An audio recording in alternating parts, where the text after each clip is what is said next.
It's black.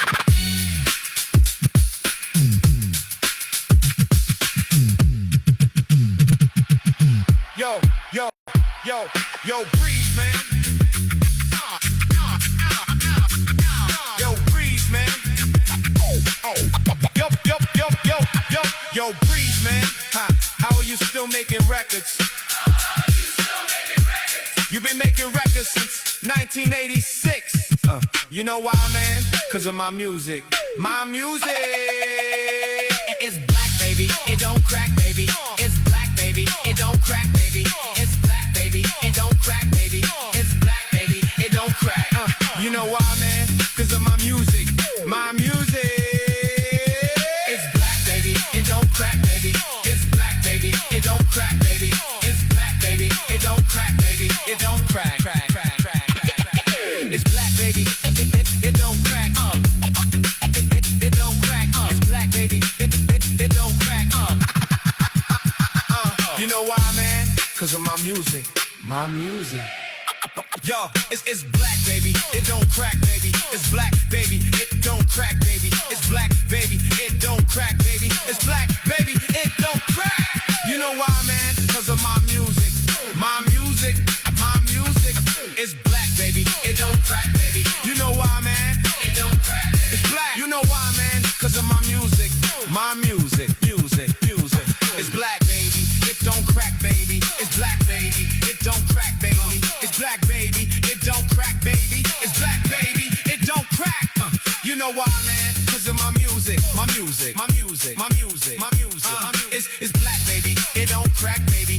It's black, baby. It don't crack, baby.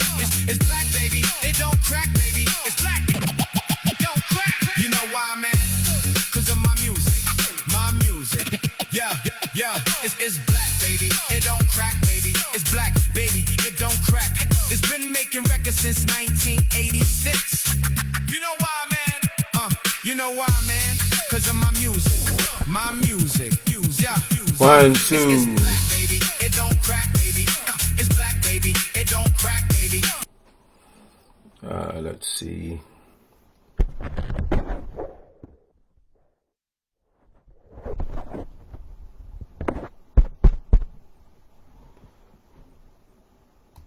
Testing. I tried to post earlier and had no sound, so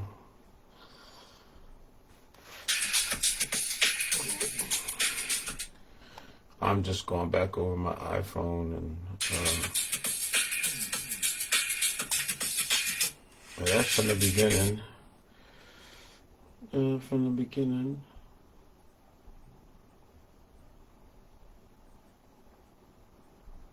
From the beginning to the end, I'm winning.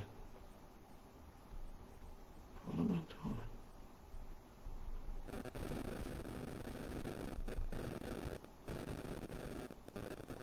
Testing. 1, 2. Keep talking.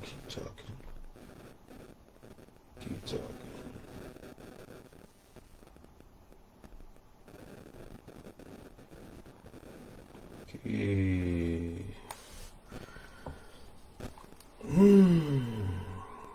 Damn.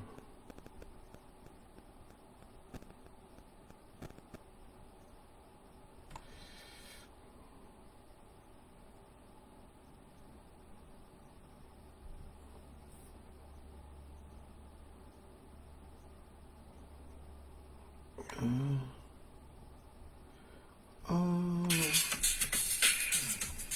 come on.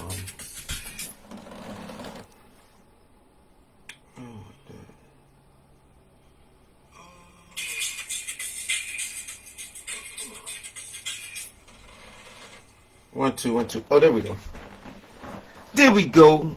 I hear it now.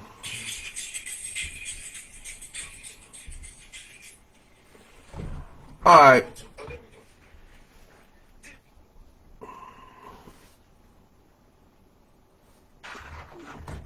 Sometimes you gotta check your live to make sure you're being sound. I mean that you're being heard. All right. So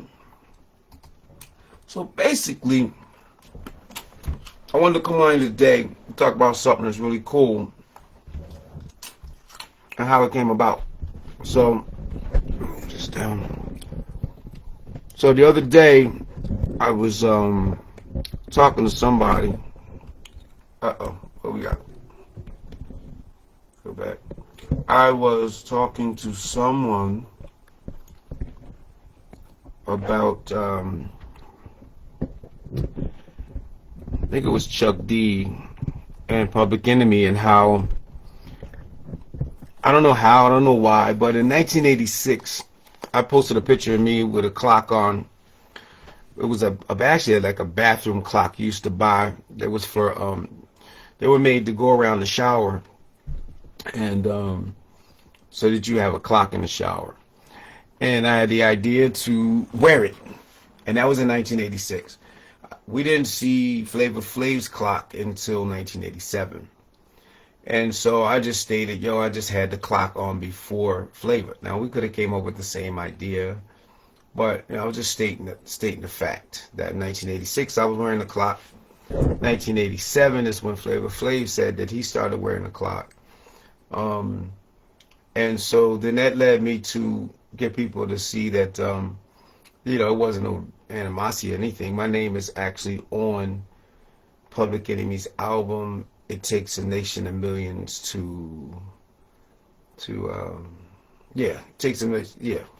So, and I showed my name on the album, and then I thought, wow, I'm about to put out an album.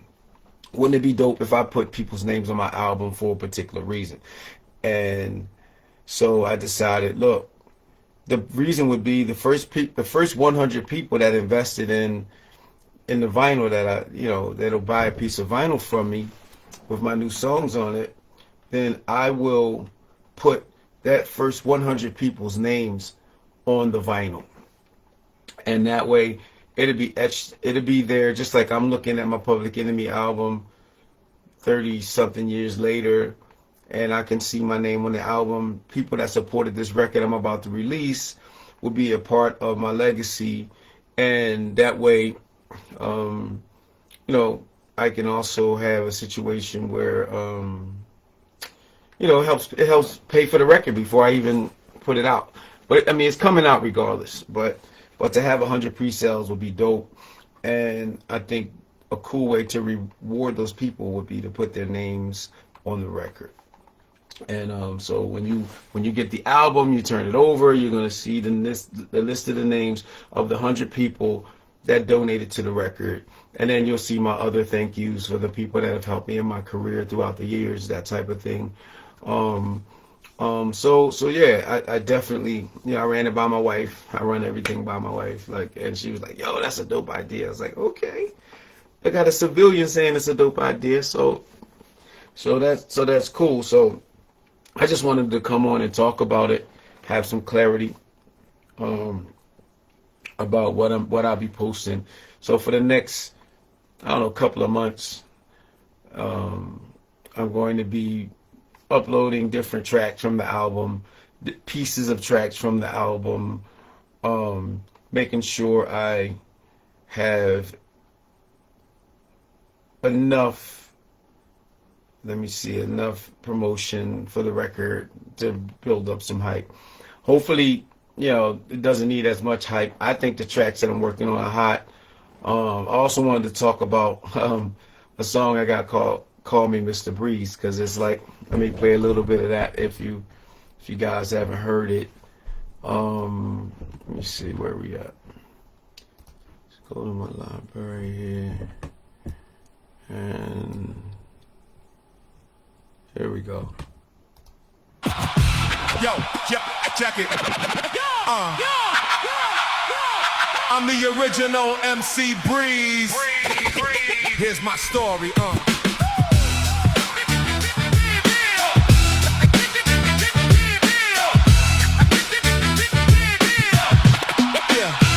Yo, I was born in North Philly, moved to 55th and Vine, then I moved down the bottom where the the sun don't shine, where the body count was higher than the national debt. Call me Mr. Breeze, give me respect, cause I was singing to the beats for the young ladies, and I was rocking house parties as a young MC. Me and the B-Force boys, we had the parties going on, rocking to the beat to the early morn. Like this, y'all, and like that, y'all. I'm so dope, you couldn't beat it with a bat, y'all. My pedigree had the ladies making all the noise. We had the ladies saying ow, the brothers saying ho. We rock a fucking party till it's time to go. I'm Mr. Breeze, call me Mr. MC Breeze, cause I've been doing it since the 80s. I'm legendary, yeah. I'm Mr. Breeze. I'm Mr. Breeze. Yo, I'm Mr. Breeze. I'm Mr. Breeze, yo. Call me Mr. Breeze. I'm Mr. Breeze. I'm Mr. Breeze. To you, call me Mr. Breeze. Yeah, so that's the track. Let me see here. That's the track right there. And it's funny how I came about that title. I'm gonna start doing this. I have a good over 100 something songs streaming, and that song will be streaming as soon as it as about a week from now. It should be about a week. So almost every song that I put up here is going to be streaming before it's on vinyl. And so yeah, so I'm excited. Vinyl to me is so cool, especially now at this time, because of the fact that all of our music now is sorry about that. All of our music now is being like, oh, that's a lot of noise in this mic. All of our music now is on most of these streaming platforms for people that didn't buy CDs or don't buy CDs or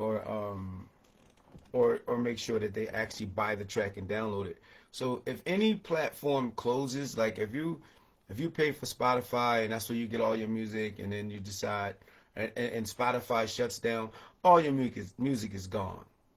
So people gotta find a way to be able to own music again, and I think that with this boom in vinyl sales all over the world, it's a good time for me, MC Breeze, to put vinyl out. I haven't put vinyl out since 1993 with the help of Bilali B. So I'm like, yo, you know what? 62, don't matter. Put the vinyl out, put tracks out, and immortalize the record. And for the people that buy it, it could become collector's items, you know. But for me, it's like, look, where it goes isn't really as important as just getting it done. You know, we all here, we all wake up every morning, and we should be doing something in the direction of what we love and what we care about. I like the fact that I'm able, since I'm the company, I'm able to pick and choose what I want to put on the record. I'm able to pick and choose, like even the fact that I can put people's names on the record and say, hey, you know what I mean? I think it's important when you support an artist, especially nowadays. I mean, there's so many options for people to do stuff. So for somebody to reach out and dig in their wallet and pay for a record, a vinyl record, some of the people that are going to buy the record don't even have record players. Excuse me. They won't even have record players. But it's, you know, support me. I think that should be some acknowledgement of that. And doing the first 100 people is cool because if I don't pre-sell 100 people, then I can't put up 100 people's names on it. So if it's 5 or 10 or 20, whatever it is, those people's names will be on the record. And that's because I have a deadline for when I need to finish this album and get it to press and get it to disc makers so they can press it. And so, you know, I don't have a cutoff date yet for the 100 people, but there will be a cutoff date. And also I'm setting it up like, so I use Shopify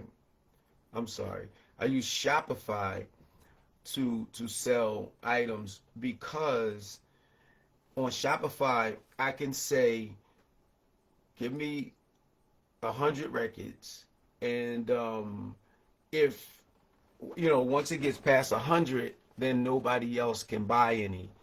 Instead of just having it a blanket thing, and then 200 people pay, thinking that all of them are going to be on the record.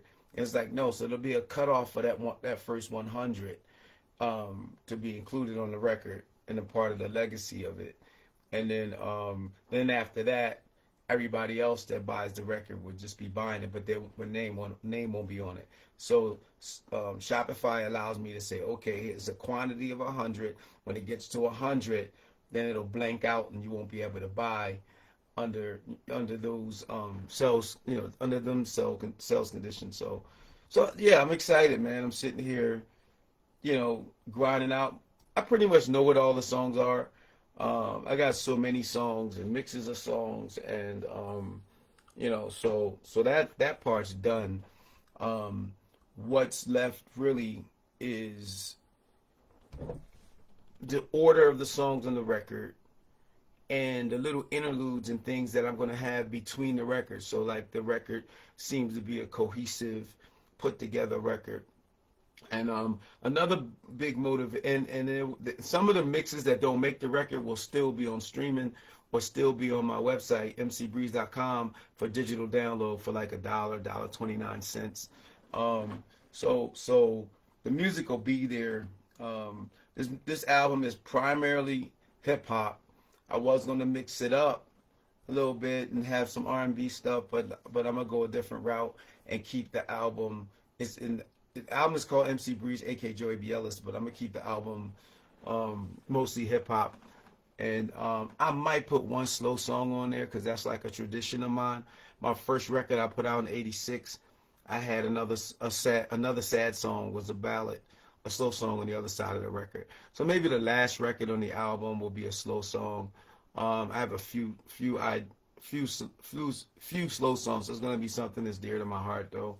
But yeah, man. So I'm sitting here, man. I'm just bugging, man, and about the whole possibility of it all, about making another memorabilia piece for my 40 plus year legacy of being in hip hop and making records and trying to promote self independence and self reliance in hip hop. I've always preached it. Almost everybody I ever met is like, yo, anything that I ever done, I try to teach them to do. And I pioneered a lot of independent record companies out of Philly, and some people outside of Philly, because black news travels fast. When people found out that a rapper in Philadelphia, well, two rappers in Philadelphia put their own records out with their own money, it was just like, wow, you could do that. And then they did their research, and then some people picked up on it. When I met Hammer, his record, he didn't have a record out. That's why my name could be on his album, because we talked a lot about him being an independent record company and what he needed to do, and the whole 9 yards. He found out that I knew how to make. He found out that I already had records out, and I owned the label, and so he was real curious about that. And so before he put his album out, he was just anybody he could grab and get information from, he would grab, and I was just one of those people. And and then as time went on, if you have MC Hammer's first record, Please Hammer Don't Hurt Him, if you look on the back of the record, it says Super Bad MC Breeze, because in 1987, this is before Hammer's record came out, I met him at the New Music Seminar after beating Just Ice in a rap battle, and some New Yorkers was tripping because a Philly guy wasn't supposed to be the New York artist. I've told this story 1,000 times. So yeah, but I did, and some people were angry about it. Some New Yorkers were angry about it, and Hammer said, "Wow, I don't understand why people are angry. I thought the East Coast was tight and they stuck together." And it's like, no, bro. Like, New Yorkers at that time did not want anybody outside of New York to be in hip hop at all. And then Will Smith had won a Grammy. So it was a lot of really, really, really mad people about Philly's involvement in hip hop because they felt as though the only people should have won a Grammy in hip hop should have been a New Yorker. And so we had those kind of conversations. On the first day that I met him, I said, "Nah, man, it's not like that, man. They don't want us here. They don't want us in hip hop." So me beating Just Ice pissed a lot of people off, and they wanted to get me out of there. So they then I had to battle Melly Mel. It didn't matter how hot I was. Melly was going to win. The popularity was crazy. I mean, he wasn't even rapping. He was just trying to get people to say ho and say ow. It was just like Melly Mel, so he was going to win. But anyway, that was when I met him, and then he said, if you ever come to California, come stay at my crib. And true to his word, I told him, yo, man, I'm coming to Cali. He let me stay at his crib. So it was just like we had become friends before he even made his record. And I took a box. I had like 500, 50. Vinyl records used to come in a box of 50. And so I took 50 records to California and I gave them to Hammer.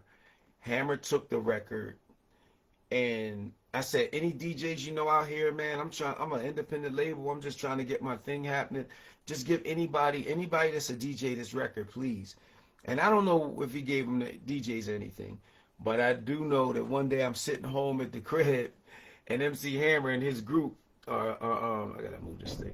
MC Hammer and his posse are up there dancing on Arsenio Hall to my record, Super Bad. And that's why on the back of Hammer's record it says MC Bree Super Bad. And then they ended up signing me as a producer because his brother said, yo, man, like, look, if, you're dancing to this guy's music and you got these producers you brought in, why don't you bring in that producer? And that's how I got signed to Hammer's label as a producer.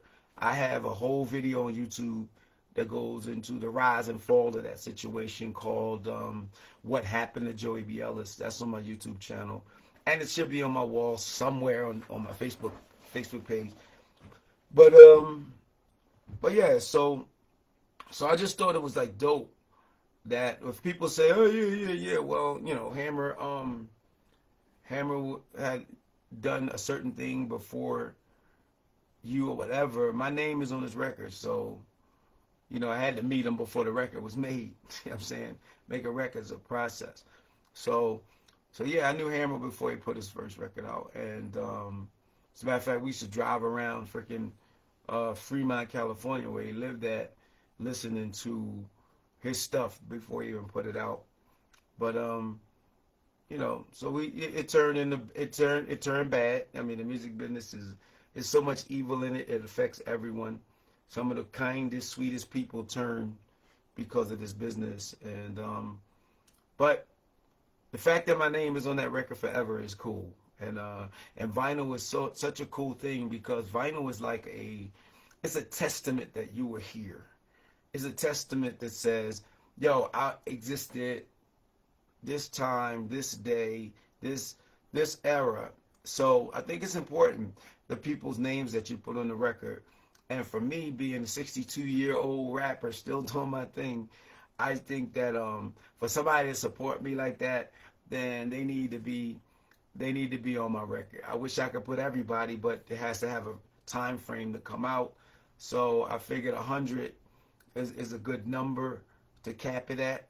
And again, if I can't get all 100 by a certain period, then it'll be whoever supported the record. If it's 90 people, 50 people, 30 people. So that's the deal with that. I'm really, really, really excited about doing vinyl. I'm really excited about doing it at Disc Makers because Disc Makers was the company that put my first record out when Disc Makers was in Philadelphia on 4th Street. So that's a cool full circle moment. There's other places I could use, some places that might be cheaper. It's like, but my thing is the nostalgia of going back to Disc Makers is so dope. Anybody that has my record, my first record, the vinyl record, the one before I met Jim Hill and that whole situation, you'll see the words Disc Makers on the record because I was trying to promote people.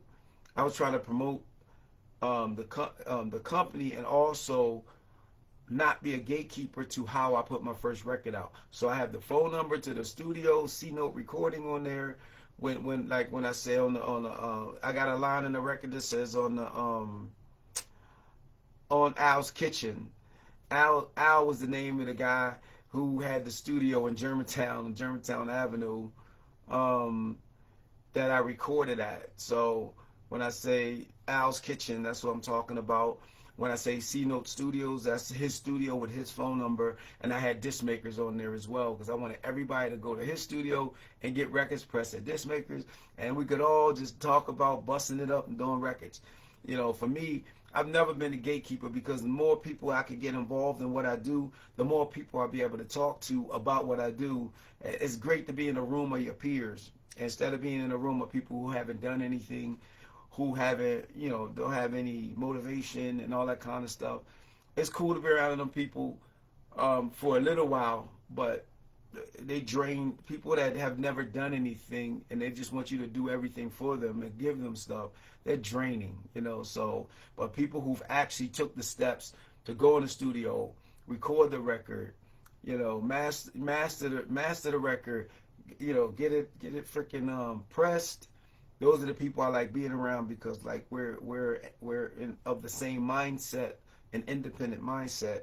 And it's funny, because when I first started out, people were like, there was some people in Philly hip hop that was like, oh, that's corny. Like me putting a record out with my own money was like, the welfare version of the music business. And the only true way to make records should be, you go through a record company, they pick you up and give you an opportunity. And I never believed that. And it's funny, because I've seen some of those people flip and brag about how independent they are, and now they're putting out an independent record, and it's hilarious when people come around and in hindsight being 2020, they're talking about how good whatever. But yeah, so I'm still here, man. I'm still making music. I'm still having fun.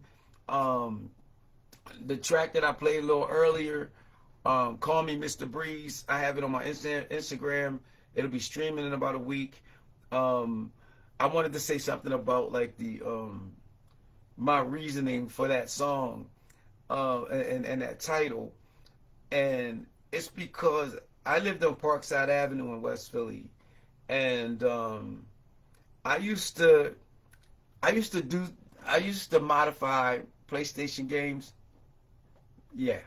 and sell games. And so a lot of the kids in the neighborhood would come to my house to get their games and do whatever. Yeah, I did that. So what I always thought was great about Parkside Avenue is that almost all the kids in Parkside Avenue were very respectful. And they would call me Mr. Breeze. It was just so funny to me, what I mean? That was the first time in my life I think I ever was called Mr. Breeze. And that's all the Parkside kids. Like the Parkside kids was just like, yo, Mr. Breeze, can you, do you have this game? Do you have that game? Whatever. And it's just like, I thought it was adorable. And then I also used to put the nets up on the basketball courts at Parkside basketball. And I would get that same kind of love. Oh, Mr. Breeze, that's so cool, Mr. Breeze, because the city supposed to put the nets and keep the nets up, but they don't. So I used to go to Walmart, get a bunch of nets, and I put the nets up on the basketball court. And another cool thing I loved about Parkside kids is I remember one day, for some reason I didn't get to the basketball courts quick enough.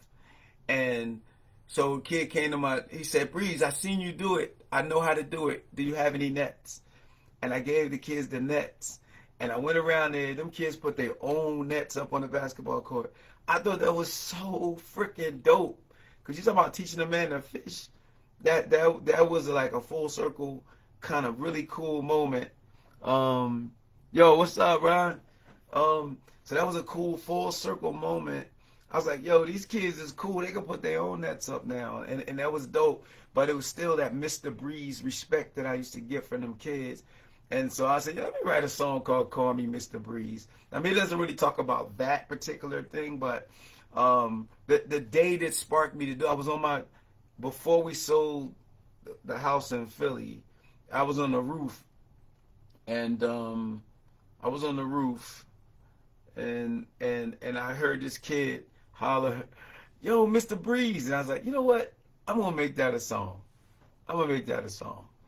You know, so yeah, so that's a whole nother story why I sold the house and all that stuff. We tried to manage it 3,000 miles away, but the people that I thought was gonna be there for me to help me manage the house, it didn't work out.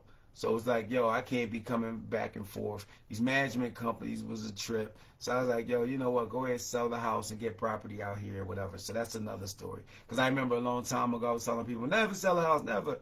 But when you're 62 years old and trying to manage all those properties, it's going to be a nightmare, especially when it's long distance. And people will always say, yeah, you get somebody to manage it. Man, I ran into some of the most untrustworthy people in the world. It just wasn't my luck. It wasn't my thing. One thing I learned is the people who say I got you don't got you. I mean, that's just the way it is. And so it was nerve wracking. So I let it go. But anyway, that's me. I'm just coming on here, and I really wanted to just emphasize on how amazing it is to be able to still make music, to still have fun, to still get up in the morning and enjoy it. And I would just implore anybody, never give up what you love. I don't care if you're not making any money at it. You know, putting out vinyl's not gonna make me rich, but it's gonna make me happy. And that's like, you know, so that's where I am now. And I'm having fun making music, and you know, so I'm just sitting here chilling, and so I got some things to do on the computer. I'm gonna try to chop this up and put it on Instagram. And in the meantime, oh, thanks, man. Appreciate it, man. I appreciate it, Ron. Look, I'm having fun over here, man. I'm gonna try to keep the same kind of energy on the record, on the album, because I know DJs when I have an album that's bro, like that's 3 songs. So. Yo, thanks, Easy. Look, man, it's streaming. It's gonna be streaming in about a week. There'll be digital downloads on my website, and that track, that record is definitely gonna make the vinyl, because it only makes sense to put 12 songs on vinyl. If you get over 12 songs on vinyl, they start to really sound crappy. So the less amount of songs you put on, the better the sound is. And 12 is about that sweet spot where you want to make sure you don't go over 12 songs. So when the DJ got that record and he put it on, it's just like, it's got that boom that you need. It's not kind of thinned out. But yeah, you know, them Jones is definitely going to make the record. And you know, so yeah, man, I'm having fun doing it, having fun conceptualizing it. I want to piece the songs together in a way where it feels like an album. It feels like the songs are connected. So that's going to take some brainstorming, but for the most part, man, I'm just sitting here. You know, today I just wanted to really have a formal announcement on that. So the first 100 people that purchase the vinyl, the link will be up on my website tomorrow, and the record will be it's going to be $45, and that's including the shipping, because I got to do the packaging, the shipping, and all that kind of stuff. And again, the first 100 people, you know, so it's like really the record's already $35, but it's like $10 in shipping and the packaging and all that kind of stuff. And I'm anticipating having maybe some type of release party in Philly. And if I have a release party, I may re-up on records and sell some records at a release party somewhere this year, at some point in this year. So that's where it is. I'm also going to upload this video to my YouTube channel, because Facebook keeps these videos up like 30 days. So man, I'm just here chilling, man, and you know, I'm just here chilling, and this morning, let me see, what am I doing?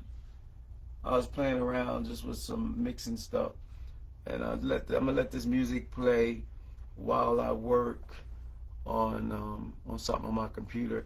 I try to get a certain amount of minutes in on my lives. I'm at 34 minutes now. Try to get in like 50 minutes. So I'll do the rest. Oh, you know what? You know what? While I'm on here, I got a song. That's going on the album. I'm gonna play now just because people are on here. Let me see. I got multiple versions. I don't know which one is the one, but you'll get the idea. Hey Breeze, man, who you going to the show with? Man, I ain't going to the show with nobody. Going by myself. Oh, you going dolo? Yeah, man, I'm going dolo. I'm dolo. Dun picky boom, I'm dolo. Dun picky tippy, I'm dolo. Dun picky tip, I'm going dolo. Dolo, dolo, dolo. I don't need nobody to walk with me. I don't need nobody to talk with me. I don't need nobody to. I'm going by myself. I was born by myself. I'm strong by myself. I'm dolo. Picky boom, I'm dolo. Picky tap, I'm going dolo. Picky tap, I'm going dolo. And that means solo.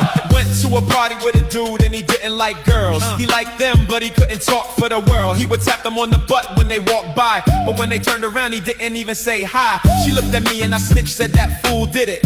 She liked him and he still wasn't with it. That's why when I go out, I'm by myself. Too much corny is bad for your health. I'm dolo. Bicky boom back. I'm dolo. Bicky tap, I'm going dolo.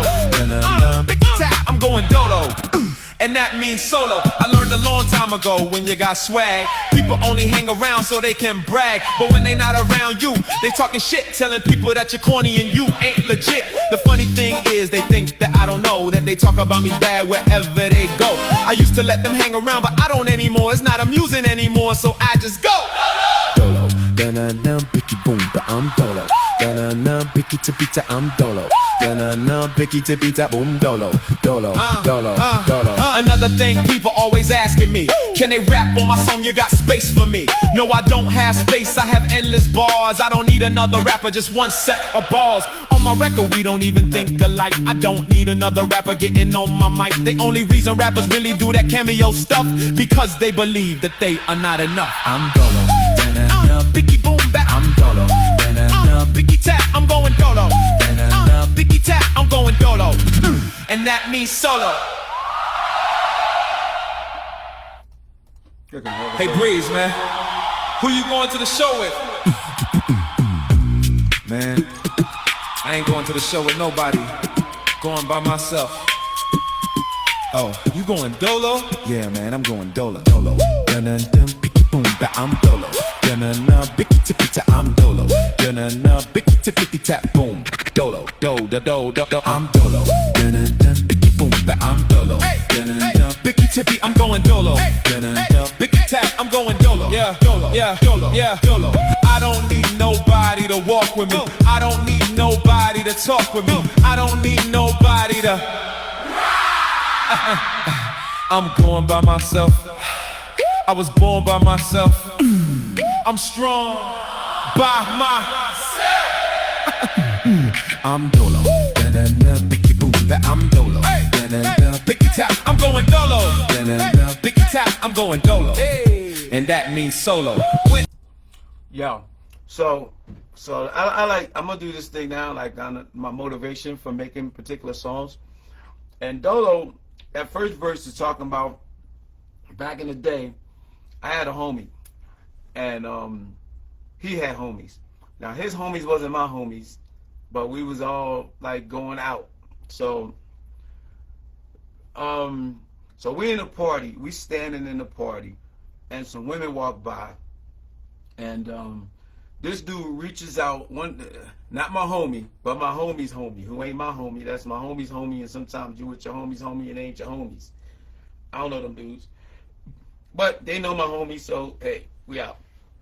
So dude reaches over He wasn't a bad looking dude, like no homo. He reaches out and grabs this girl's behind, and when she turned around, he act like he didn't do it.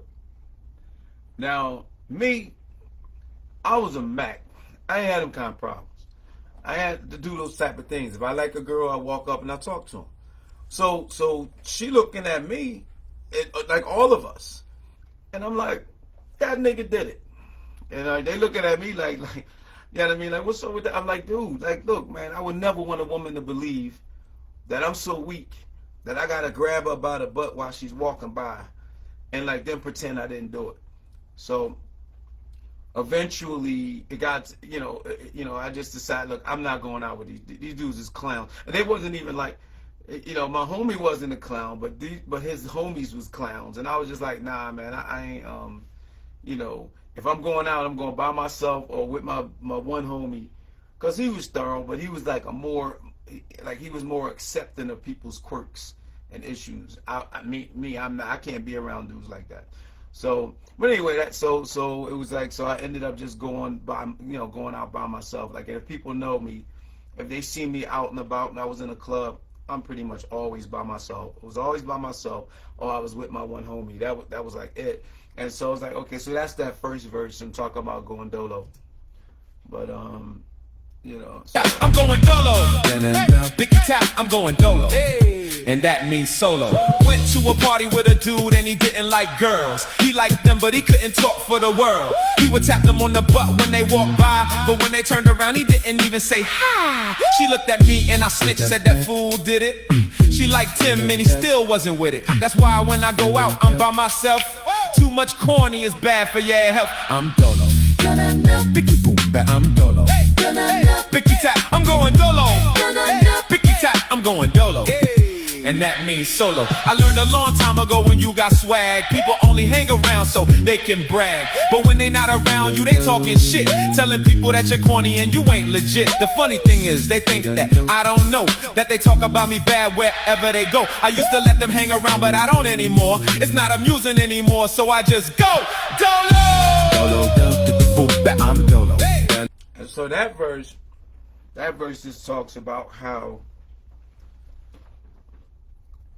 there were people that would be around me, and it was only because I was MC Breeze, and I didn't really realize that. I was pretty much kind of accepting, especially like early in my life, and I'm thinking these people are friends of mine, and then I find out later, or some of them are talking about how my back, they calling me corny, because I was definitely corny.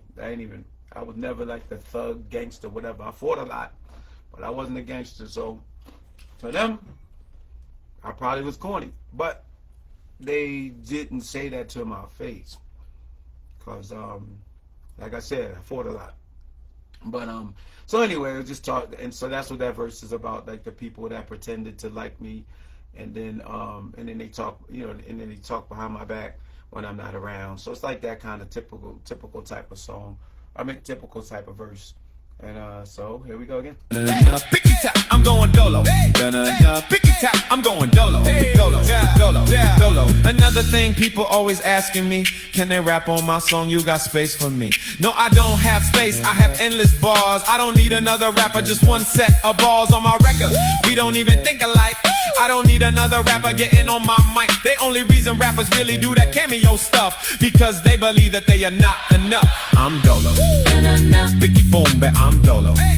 So to explain that verse, one thing is that I always get, which is really weird. I can come online and say I'm finishing an album, and somebody will come and say, "Can put me on there, John?"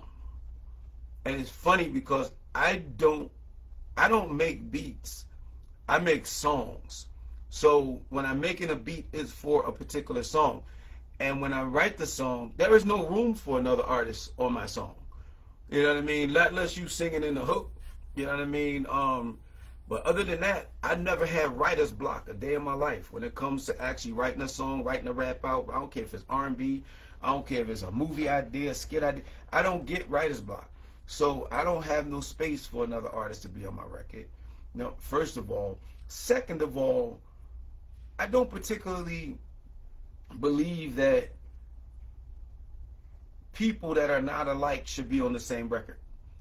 You know, I don't smoke weed, don't drink really like casually. You know, I'm talking about people that actually are drunks. I don't want no drunks on my record. I don't want no weed smokers on my record. I don't want people who are certain ways on my record with me because we're not the same. It's not that there's a problem. It's just that we don't think alike. And on my piece of art, it's my art. You know, people who smoke and drink think differently. And for some people, oh yeah, you want all kind of shit on your record. No, I don't. I have an idea in mind of what I want to convey. Sometimes it's an agenda that I want to convey. Sometimes it's a certain type of fun. Sometimes it's political. But it's all my view and my thought. And just like opening up my studio and saying, yeah, you come on and jump on this. It's crazy. It's like, you know what I mean? You can't have. It's like having somebody come in your crib and want to sleep on your couch, and they got a bag with them and they got roaches, and you ain't got no roaches. Yeah, come on in, dude. He got roaches in his pocket. I ain't talking about weed. I'm talking about actual roaches. He got roaches in his bag. It's like the hotels. People go to hotels, sleep in a hotel. They bring their bed bugs, everything. So that's what people would be bringing to my music, and then. The other thing is that a lot of people don't work hard as me. So when I look at it from a standpoint of like, first of all, you asking me to be on my record, and you have exactly the same amount of power that I have to put out your own record, and why aren't you doing it? And people don't put out their own music and pay money to put it out. They'll spend more money on their clothes than they will on putting a record out. So I'm like, yo, like, your priorities, our priorities is different. I've been a recording artist, a producer, a promoter, an art. I mean, all the things it takes to be in the record business, the marketer, everything, from day one. So for somebody to come in and just jump on my track with me, like they're in an equal situation, I'm like, nah, you know what, you got to at least meet me.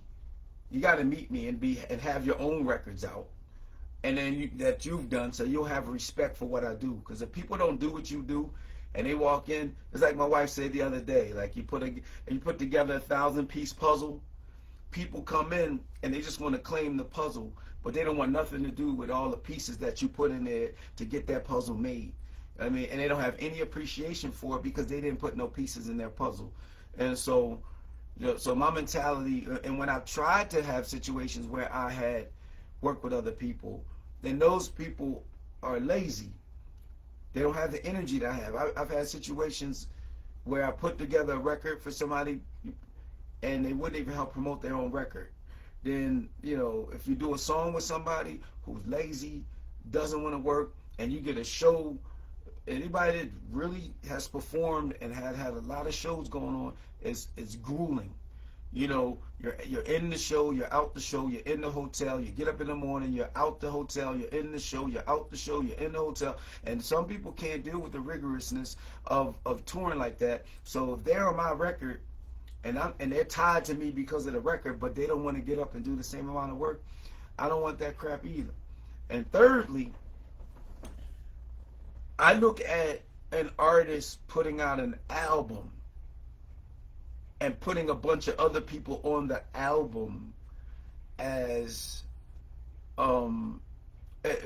what it is that artist does not believe that they can make an album by themselves strong enough to sell. And where that came from is record companies were trying to record rap artists. When record companies, major record companies got a hold of music, rap music, they just tore the heart and soul out of the music in a lot of ways. And one way is they were trying to get albums done so fast that they didn't let the artist develop good enough songs to have a good enough album where you can say, yo, man, and 8 of those 10 tracks or 12 tracks was dope. Artists started putting out CDs and only one song was good. And then so they couldn't really tour because the song wasn't good enough, the artist wasn't big enough. So what they did was they start grabbing all these other artists and throwing them on the record so that the CD will sell. Because what people were starting to do is that, because in the CD era, there were more singles. So people would just go buy the one song, the one single that they like, because before CDs, albums would only get like two, they would get like two singles, maybe, off an album. You know, but with you know, because that was vinyl records, and those records are harder to make. So, you know, they got 10 songs, 12 songs on the album, and then they might make 2 or 3 singles. No, two singles max they would make. But when CDs came out, it's a bunch of singles. Almost every record you could buy and download just the single. And so the consumer started to get wise and say, I'm not buying that whole album. I only want that one record. And they were able to do that. And so that was hurting record sales because people weren't buying albums anymore, just singles. So labels thought that if they pile all these records on, pile all these hot artists on the same record, doing cameos and everything, then the album sells. And to me, that's not the artist's album anymore. You know, that album belongs to all those people. And you can't pay all those people. And so artists start making less money. And it's sad because they didn't give the artists they started getting to the point where they didn't even give the artists a chance to really make only all their songs, to see if some of those songs would grow or pick up. Sometimes people jump on songs late, but the artist ain't had a chance no more. He had to put, you know, him featuring this person, that person, this person, that person. It's not his record anymore. Then it's crazy if he got a tour, because the odds of all those people being ready to be on schedule to go and tour with this person is more difficult. But if you got one CD with one artist, and that one artist can go tour by himself, it's easier to organize, it's easier to set up. But that went away. So for me, though, I look at it from a standpoint of, like, my album is my album. And the people that want to buy my music will have an album full of my music. For people that don't, that's cool.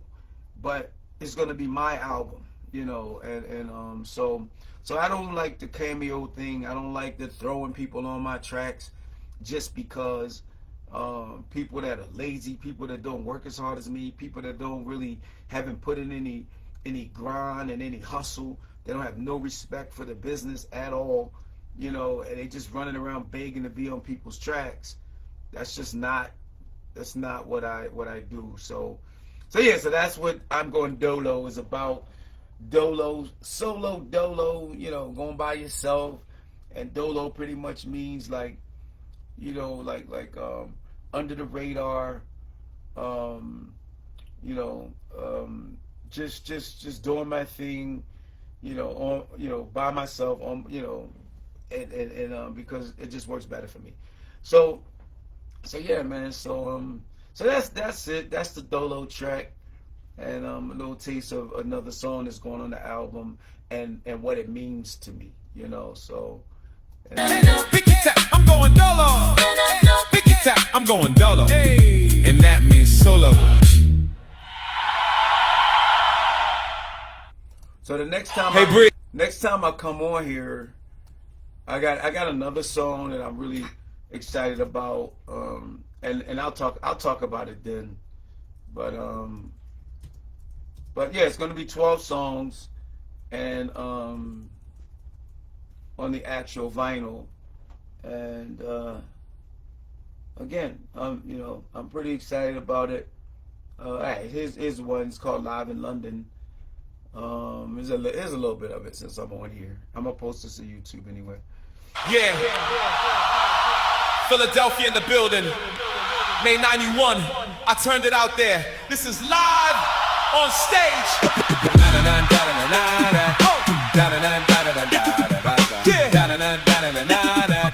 Little Respect Nation though.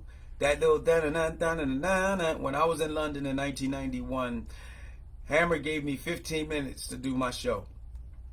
Something happened and he needed more time to get ready. So we had 30 shows, and probably at about maybe 10 shows in, he said, "Can you add 20 more minutes?"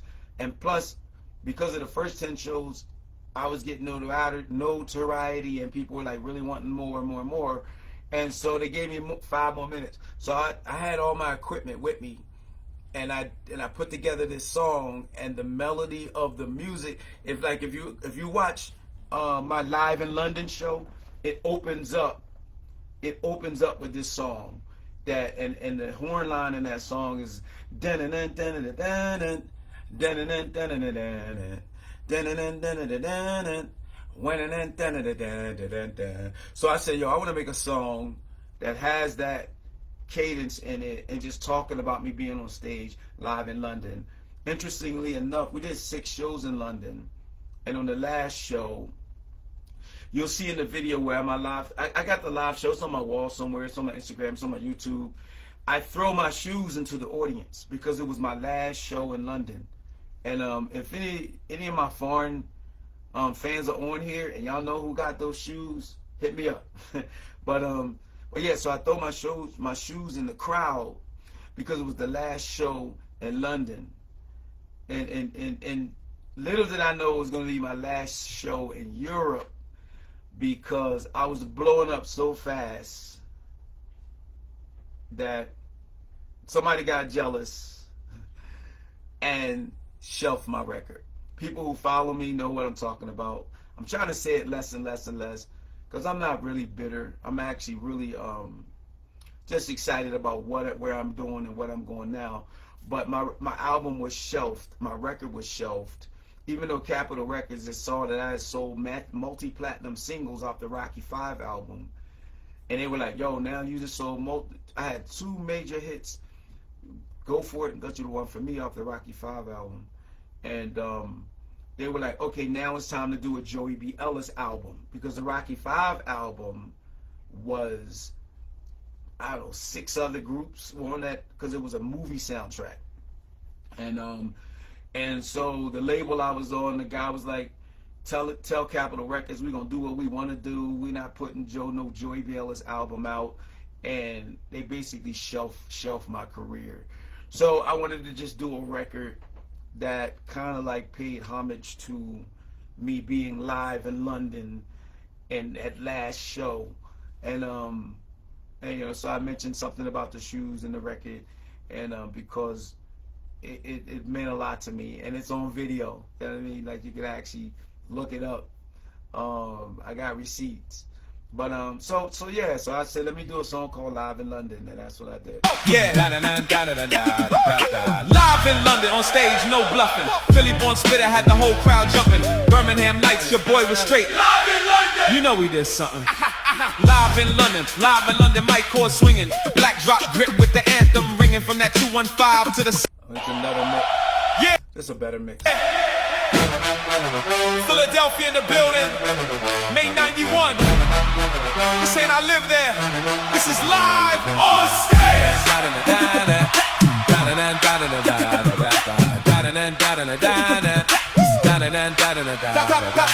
I'm in London on stage, no bluffing. Philly born spitter had the whole crowd jumping. Birmingham Nights, your boy was straight. Live in London, you know we did something. Live in London, live by London, mic cord swinging. Black drop grip with the anthem ringing from that 215 to the summit. When I say live, the whole place run it. Back when the beats had swing and weight, snare hit hard, bass vibrate. Hammer tour, but I held my own. 6 straight shows in the danger zone. London packed, balcony shake. Every rhyme I spit felt like quake. Philly slang with the global tone, crowd so loud couldn't hear my own. May 91, sweat in my eyes, adrenaline rush, no compromise. Last show vibe, electric thunder. Took my dance shoes off, mid number, tossed them high. That's legacy. Left my souls in UK history. Didn't move there, never relocated. But that night, man, we dominated. On stage, no bluffing. Philly born spitter had the whole crowd jumping. Birmingham Nights, we were straight thumping. Yeah, we did something.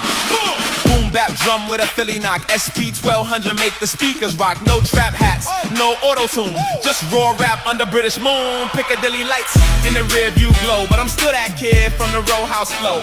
Crossed that water with a mic and pride. UK roar like a rising tide. I I ain't British, respect though. They felt that hunger in every flow. 30 years, but the fire's strong. History stamped in a rap song. Shoes long gone, but the story live. Every time that memory gets revived, when that needle drop, that sample humming, you hear that echo. Live in London. When I say live, you say London. Live. You say London. Live. You say London. You say London.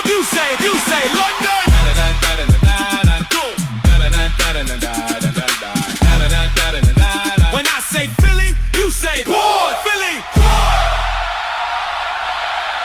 Yeah, so that's Live in London and the story about its origin. And I'm gonna get off of here. We had an hour. So yeah, man. So people that checked in, cool.